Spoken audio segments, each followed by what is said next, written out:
Je trouvais qu'il y avait quelques thématiques qui étaient un peu récurrentes. Et je pense qu'une des thématiques peut-être qui est revenue était la volonté de traiter la blessure.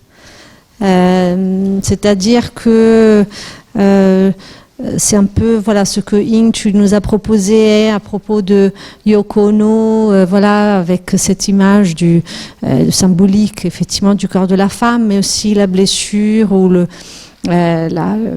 la distanciation entre le père et le fils avec son dong et son travail sur toucher mon père. Et puis pour Siana, effectivement, il y avait aussi ça, mais je ne sais pas trop pourquoi. Mais en tout cas, je trouvais que avec la cicatrice, etc. Et pour Serena, c'est très évident parce que c'est vraiment le thème. Donc il y avait ça, et puis il y avait une autre thématique qui me semblait commune, c'était la question de la répétition. De se réintégrer, de reprendre, donc de continuer. Et je me demandais si c'était répétition ou si c'était aussi, moi j'ai pensé à une forme de persistance.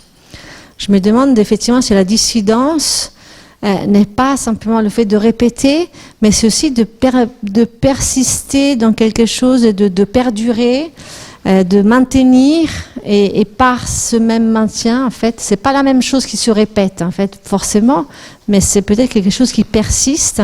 Et je trouve que cette notion de persistance pourrait être intéressante pour les gestes. C'est-à-dire qu'il y a des gestes qui, en fait, persistent dans les corps, surtout quand ce sont des gestes violents, mais aussi les gestes du quotidien, ils persistent, ils nous donnent mal au dos, etc. En fait, il y a une certaine matérialité gestuelle, peut-être Donc, peut-être c'est une première question, juste vous demander si ça peut... Si c'est vraiment quelque chose qui vous anime.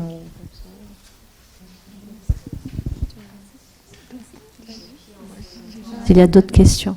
Je réponds. Je pense que, oui, dans la mode... il y a plusieurs formes de persistance. Déjà, il y a une forme de persistance qui se comprend en termes de savoir-faire.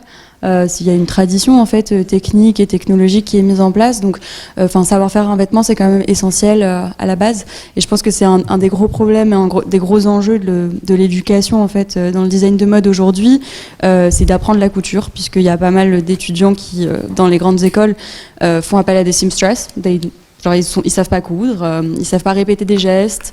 On n'a pas vraiment un travail qui engage le corps en fait, mais on est plus dans des formes de conception. Et ce qui est intéressant pour moi dans les deux designers que j'ai mobilisés, c'est que Takahashi, il est diplômé de Bunka, donc il a vraiment une formation de couturier, parce que la façon dont le design est enseigné au Japon, à la différence de l'Europe, c'est qu'on doit maîtriser la technique. Si on ne maîtrise pas la technique, on n'a pas vraiment de carrière à faire. On peut faire du graphic design adapté aux vêtements ou autre, mais la reconnaissance et le statut social qui est acquis, il ne sera pas au rendez-vous sans cette maîtrise-là. Et donc, ça, c'est un des premiers points. De même, chez Raph, il a une formation de design industriel. Et il le dit au début de Redux, il répète les mêmes gestes, il persiste, il est tout seul. Et donc, cette notion d'élargissement et d'intégrer la communauté pour, en fait, répéter les mêmes gestes et persévérer dans une intention collective, c'est ce qui va le motiver. Et je pense que c'est une façon, dans la mode, d'approcher des formes de durabilité, c'est-à-dire se reconcentrer sur l'intention, persister dans cette intention, essayer d'innover en fait et de trouver des nouvelles formes qui permettent de la matérialiser mais aussi de la justifier. C'est ce qui nous crée une durabilité dans le geste, dans la mode, qui n'est pas une durabilité qui répond juste à des exigences écologiques qui sont mises en place. Et je pense aussi que c'est une façon de persévérer dans la dissidence, même quand on travaille un peu en dehors de la révolte. Par exemple, Vivienne Westwood, elle dit à un moment qu'elle en a eu marre de travailler dans la résistance, mais en fait, elle persévère quand même et elle persiste, et elle renouvelle les formes de dissidence dans son travail. Elle passe du punk dans les années 2010, à des formes de dissidence écologique. Elle met en place elle fait des happenings, elle recrée des shows. Il y a une collection, c'est en 2014 par exemple, où elle crée une forme de tank et une mini, en fait, comment on dit, c'est like protest, une manifestation, une mini manifestation pro-écologique. Et en fait, c'est un petit peu comme ça, en fait, dans cette persistance de cet esprit dissident, que pour moi, il y a des perspectives écologiques, proprement écologiques, et pas vraiment seulement environnementales, qui peuvent se glisser dans la mode. Je ne sais pas si j'ai trop répondu à ta question, mais voilà. Oui, c'était pas une question, donc tout va bien. Oui. C'était pas ça la question? C'était pas une question, donc tout vous voulez répondre? J'ai une question pour Siana, du coup. Pardon, du coup, de toi qui est spécifiquement, qui est spécifiquement du coup dans le luxe, qu'est-ce que tu penses en fait, tout simplement, de la légitimité des gens de porter ce type de vêtements, en fait? Alors, je pense que c'est une question qu'on adresse très très facilement au luxe. C'est exactement la même chose pour moi de posséder une œuvre d'art contemporain qui vaut des millions. Je pense que, on a un attrait, une appétence à porter des beaux vêtements ou des belles choses, ou à aimer le beau. Le luxe, c'est pas seulement des choses belles et bien faites, mais c'est aussi savoir se projeter dans le temps avec une pièce. Après, personnellement et très concrètement, je trouve qu'aujourd'hui, il y a plus de valeur du luxe. C'est pas, il y a une valeur monétaire qui permet de se distinguer. C'est ça qui est très très problématique dans l'industrie. La plupart des gens vont consommer pour montrer. Je pense qu'aussi avec les nouveaux régimes d'influence, etc., on porte des vêtements pour les montrer aux autres et pas vraiment pour les porter. Je trouve que c'est une posture qui est totalement légitime. Si on aime ça, si on peut décider de mettre, en fait, dégager une forme de budget, justement, juste dédié à l'habillement. C'est pareil que consommer un bien artistique pour moi. Il y a deux postures, en fait. C'est pour ça que l'intention, elle prime aujourd'hui. Et qu'il faut quand même réinsérer la question de l'intentionnalité dans nos pratiques de consommation, de diffusion. Il y a des problèmes dans le luxe, c'est une industrie qui est ultra problématique sur plein de plans. Mais moi, je ne vais pas aller agresser quelqu'un qui veut quelque chose, qui a le désir de le posséder pour X ou Y raison que je ne connais pas. Parce que on perdure en fait aussi avec sa pièce. Il n'y a pas juste un rapport utilitaire et visuel, quoi. On crée une relation et c'est dans cette relation-là qu'on peut comprendre quelque chose de nouveau, je pense. Voilà, merci. D'autres questions peut-être, remarques? Envie de prolonger? On est fatigué. Oui. Bravo. C'est pour vous à gauche, mais pardon, j'ai oublié votre nom. Bonjour. Bonjour. C'était pour... vous avez dit que Yongdong, il avait beaucoup écrit à propos du geste qu'il a effectué sur le corps mort de son père. Et je voulais savoir, comme dans les présentations, on a vu des choses... le toucher à destination ou via des objets inanimés et sur des corps vivants. Et je voulais savoir la question du consentement dans ce geste-là. Est-ce qu'il se l'est posé et qu'est-ce qu'il en a dit?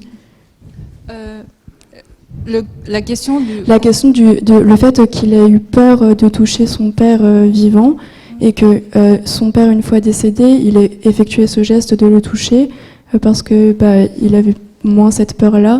Mais du coup, vous avez appelé ça un geste à sens unique, mais du coup, je me demandais, est-ce que parce que son père est décédé, ça veut dire que son corps lui appartient plus? Est-ce que du coup, il est touchable? Ça m'a un peu questionné, mais je sais pas. J'ai compris chaque phrase, mais j'ai pas compris la question. Je me posais la question de est-ce que Yongdong, ouais. Est-ce que dans ses écrits, il s'est questionné à propos du consentement de son père?